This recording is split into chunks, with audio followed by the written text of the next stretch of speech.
So GST, a game changer for the Indian economy. GST is a proposed tax, or is proposed to be a comprehensive indirect tax levy on manufacture, sale and consumption of goods as well as services at the national level. It will replace all the indirect tax. It will probably it was intended to replace all the indirect taxes levied on goods and services by the Indian central and state governments.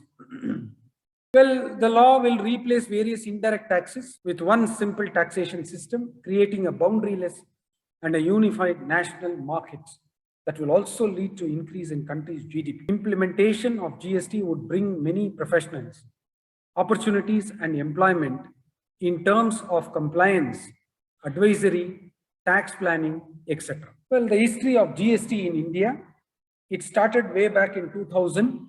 The former Prime Minister, Sri Atal Bihari Vajpayee, set up a committee which was headed by Asim Das Gupta, former finance minister of the government of Bengal. The committee was given a task of designing and establishing the GST model which suits the Indian federal structure. It was also given to a task for designing the back-end system for the effective implementation of the GST rollout.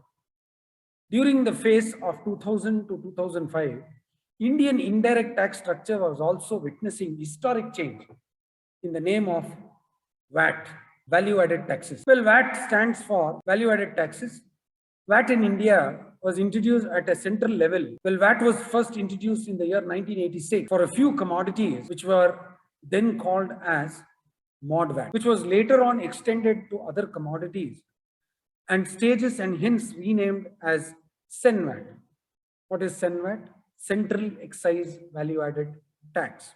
So Central Value-Added Tax with effect from 1/4/2000. After the implementation of VAT at central level, the government of India was keen to introduce VAT at the state level. First, they introduced VAT at the central level, and the implementation of VAT somehow overshadowed the discussion on GST. So they were very keen on to introduce VAT at that particular point of time in order to overcome the double taxation system or the cascading effect of tax. Somewhere in between, the Kelkar task force in the year 2003 suggested a comprehensive goods and service tax, GST, based on VAT principle. Vijay Kelkar suggested that we need to have GST based on the same value-added tax principle. It pointed out that there is no doubt that India has steady momentum regarding reforms. However, there is a need of a new comprehensive GST, which shall be based on VAT principle. Apart from the Kelkar recommendation, talks on GST were in cold storage until 2006. But the originally conceived idea was in 2000, and then in 2003, when VAT was introduced, it went into cold storage until 2006. The silence was broken by the former finance minister, P. Chidambaram. In his budget speech for the year 2006 and 2007, he was decisive while speaking about the implementation of GST. He indicated the need to the country to converge from existing system to the national GST. So it was the year 2006-2007 when India was serious for the first time in implementing the goods and services tax. The responsibility of preparing a design and a roadmap for the seamless implementation of GST was assigned and empowered committee of the state finance minister. And then the empowered committee of the state finance ministers released their first discussion paper on November 10, 2009. So the discussion paper recommended the dual GST model. So you need to have a two GST model. One is the state and the union. Well, in the year budget speech of year 2010-11, the then finance minister Sri Pranab Mukherjee extended the deadline by 1 year. He said, on goods and services tax, we have been focusing on generating a wide consensus on its design. In November 2009, the empowered committee of the state finance ministers placed the first discussion paper on GST in the public domain. The 13th Finance Commission has also made some significant recommendations relating to GST, which will contribute to the ongoing discussions. We are actively engaged with the empowered committee to finalize the structure of GST as well as the modalities of its expeditions. Implementation of it will be my earnest endeavor to introduce GST along with the DTC in April 2011. So they had a plan to introduce the direct tax code, but again, they had withdrawn from introducing direct tax code. And the future plan is to bring the DTC back again, one nation, one tax. They plan to make the necessary amendments in the constitution. As you are all aware, that we wanted to bring both goods and service tax together, but we did not have any entry in the constitution as far as the service tax was concerned. So they tried to make an amendment to the bill with an amendment of 115th amendment was introduced on 22nd March 2011, and the same was referred to Parliamentary Standing Committee on Finance for discussion. With the new government in charge, the 122nd Constitutional Amendment Bill was tabled in Lok Sabha on 19 December 2004. It was expected that GST bill would be cleared in Lok Sabha. As expected, 122nd Constitutional Amendment Bill 2014 was passed by the Lok Sabha on 6th May 2016. So earlier bill, 115th bill, failed to do so. So another bill was passed in 2014. It was not easy job for the government to get the bill cleared from the Rajya Sabha. There were political differences between the government and the opposition.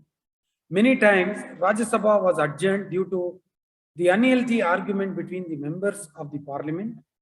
Lack of majority in Rajya Sabha was the major roadblock for the government. Well, even after so many hurdles, as expected, with regarding to the GST bill, the 122nd Constitutional Amendment was finally successfully passed by the Rajya Sabha on 3rd August 2016, subject to certain changes. The amendment made in the bill passed by the Rajya Sabha was passed by the Lok Sabha on August 8, 2016. So the 3rd August 2016, it passed in the Rajya Sabha, and then on 8th August, it passed in the Lok Sabha.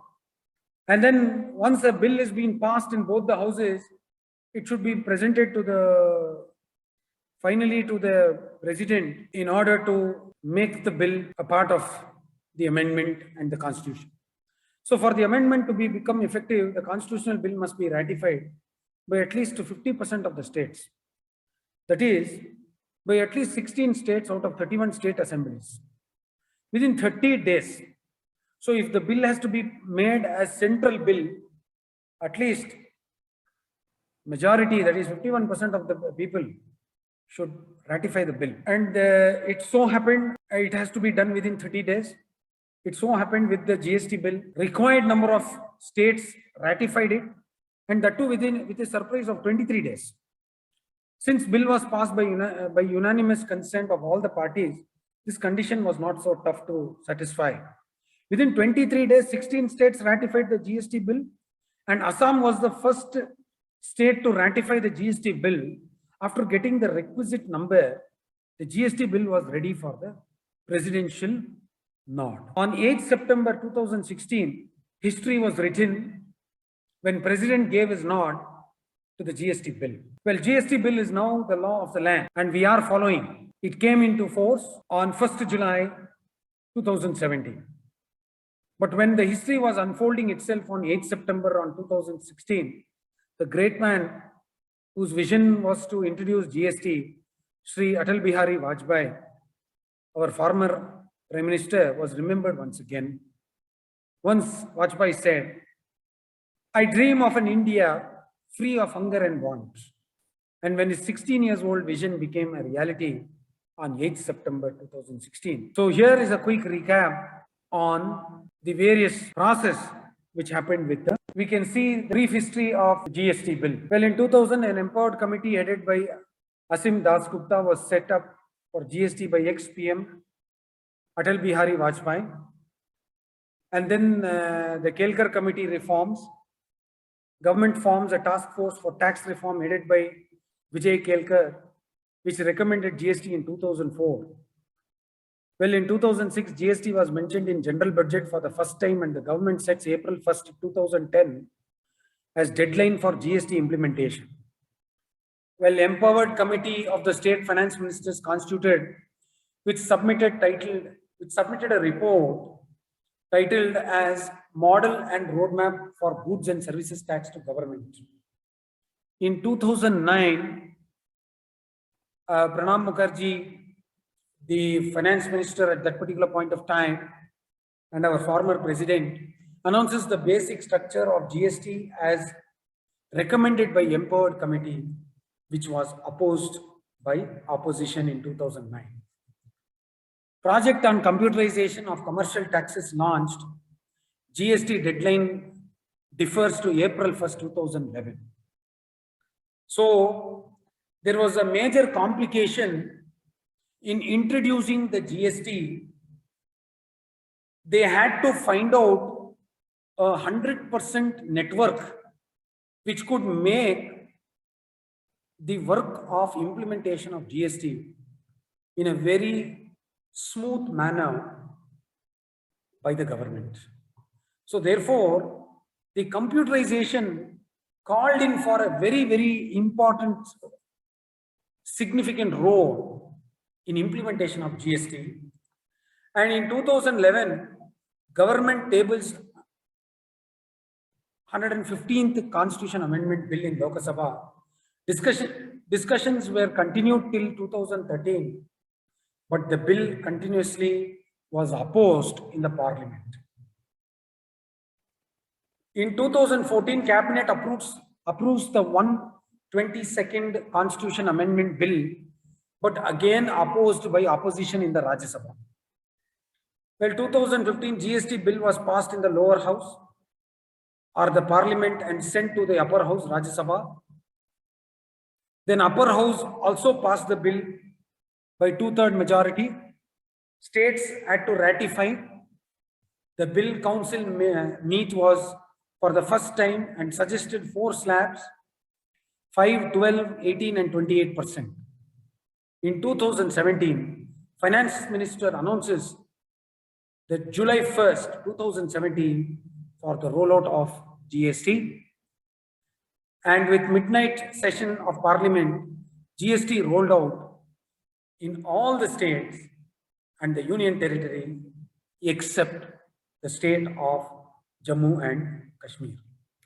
So, dear students, this is a brief history of the rollout of GST and which has become a mandate